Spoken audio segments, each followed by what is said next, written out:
This is the cheapest fishing reel on Amazon. Today, we're gonna see if this thing works. I have the Lure Pro AM2000 in a lefty size.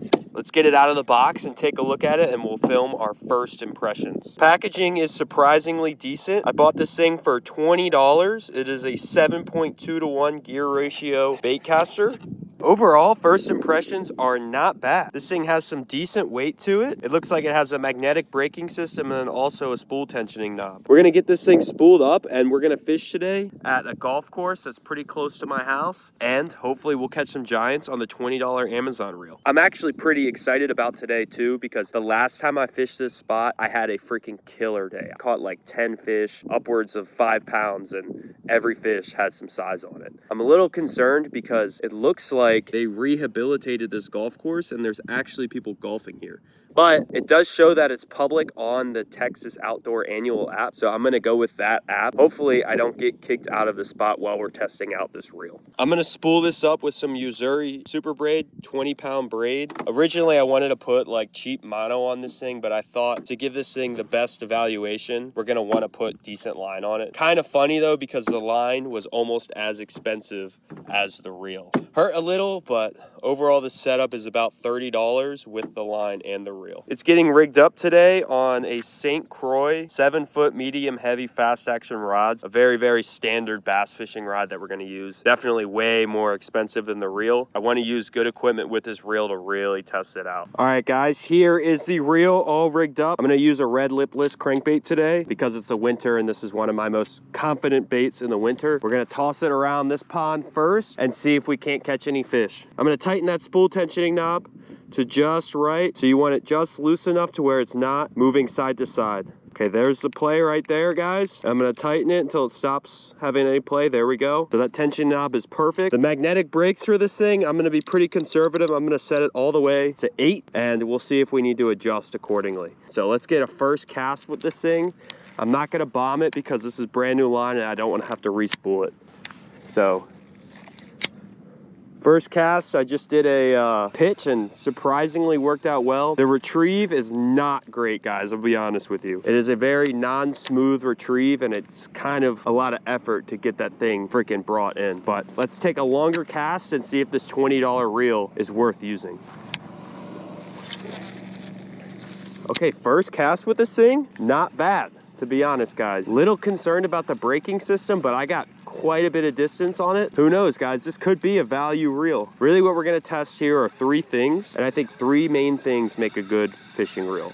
The first one is the castability. How far does this thing cast? The second one, guys, is the drag, right? If I hook a fish, and that's gonna be the main test, only if I hook a fish, does this drag slip? Does the line bite? Is it easy to bring in fish with this thing, or is it hard to bring in fish with this thing? The third thing is just gonna be overall experience while fishing it. Is it a pain in the ass to use? Is it annoying? Does it feel good in my hand? Are the handles too freaking hard to grab? Overall, first impressions are pretty decent. Doesn't feel like a very high quality reel, but if I'm gonna get distance on these casts with this $20 reel, it could potentially be a good thing to use. No, not yet. Small one. All right, guys, it seems like there's a little play in the handle. And if I don't reel the handle in just right, it could get kind of stuck almost. So that's something we're gonna look out for. Really with gear, the worst thing about cheap gear is that you don't want it to break in like the moment that you have a big fish on, or like the moment you're fishing a good spot, because that can be the most frustrating thing sometimes. Let's take a moment to talk about the conditions here. So here in Texas, we're anticipating a freeze coming up, which can be a good thing for the fishing, but also can be a bad thing. Right now we're on the front side of this freeze. It's Saturday and it's gonna come in around Sunday night. Hopefully the conditions are good. It's about 60 degrees right now. I'm wearing short sleeves, so it feels good. It's windy and the sky is clear. So we're gonna fish the wind-blown areas in this pond. It has been quite a grind recently, but at least we can get out here and it's freaking January, you know? I hear you back there. What you said? I said small one. Oh, you're small YouTuber? Yeah, I have like 1,000 subscribers. I can check you out. I have a fish on. That one? Yeah. This is a big fish too. All right, guys. I got a big fish on right now. Holy cow, guys. On the red crankbait. Here, watch out. I'm gonna bring him over here. Yeah, this is a nice one. I think this is bigger than that 4-pounder.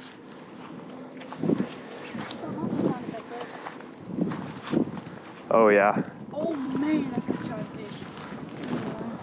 Here, this is a good spot to land him. Oh yeah. That's a giant. Oh. Holy cow. I had a friend, he's 9 years old. He caught a 7-pounder out there. Holy shit. That's a nice one. Okay, I'm gonna be careful with him. He's not hooked very well. Oh man, that's a nice one. Holy shit. Okay. Skeleton hit? No. Oh. That's a nice fish. Right there. If I had a scale on. Let's go. Oh, Look at that, guys. Holy cow. This is definitely my biggest fish out of this pond for sure. That's probably 6-7 pounds. You want to hold him? You want a picture with him? Sure. Tell your buddies you caught him. Oh my gosh, this is a big bass. Let's go. That's sick. Oh my gosh, this is a really big bass. Haven't seen one of these in a while. Here, I'll show you what I'm using, and I'll give you a bait in a second.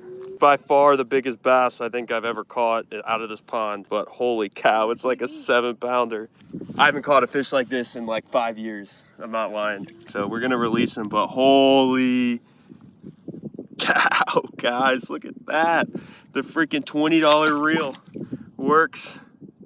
We'll watch him swim off. Here's the deal. You didn't even feel him hit? I was talking to you. I was paying attention. It's always when you're not paying attention. All right. So I'm using this bait right here. It's a red lipless crankbait. Could be good. Yeah, you can bend it back, but I'll give this to you, and you can use it if you don't have anything that looks like it. Thanks, man. I have a bunch of extra ones. I have like another spare one, but. That was crazy. Tie it on. What just happened, I cast it out and I wasn't doing anything, right? So that's what you want to do with the bait, is just let it sink, reel it in real slow, and I guess the big fish will suck it up. But I mean, that was a giant fish. What the heck?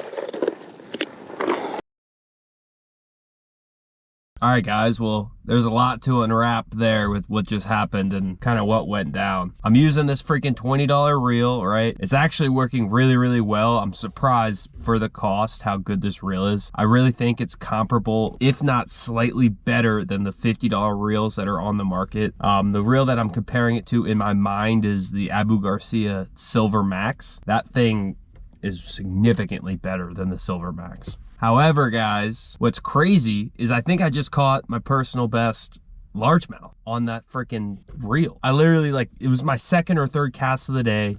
There's this kid distracting me. I threw out that red lipless crankbait in there, and that freaking bass destroyed it, man. I mean, he hit it as soon as that thing hit the bottom. I wasn't really paying attention, and I lifted up, and there was dead weight on that thing. So that was pretty sick. I'm pretty stoked on that fish, to be honest, guys. Like, was completely surprised by it, and I think I'm gonna call it my PB. May have caught a fish bigger than that when I was like 13 or 14 years old, but it's been so long and I don't have a picture of that fish. I think we'll consider this fish my PB. I gotta get a scale too so I can weigh these kinds of fish. And then immediately after that, guy comes out of like the golf course like area or whatever and kicks out the little kid, and then tells the little kid to tell me to leave. So I don't know what the hell that was about. There used to be a golf course on it, then it was abandoned, and now there's another golf course on it. They're saying that you can't fish here during the day, but you can fish here during the evening. The DNR website says that you can fish here, so it's very, very confusing. I'm thinking about calling the DNR to see like what the actual rules are. Anyways, I'm not gonna deal with it today. I don't wanna deal with this freaking dude that's doesn't even wanna talk to me about it. Anyways, guys, if you like the video, subscribe if you haven't, and I will catch you next time.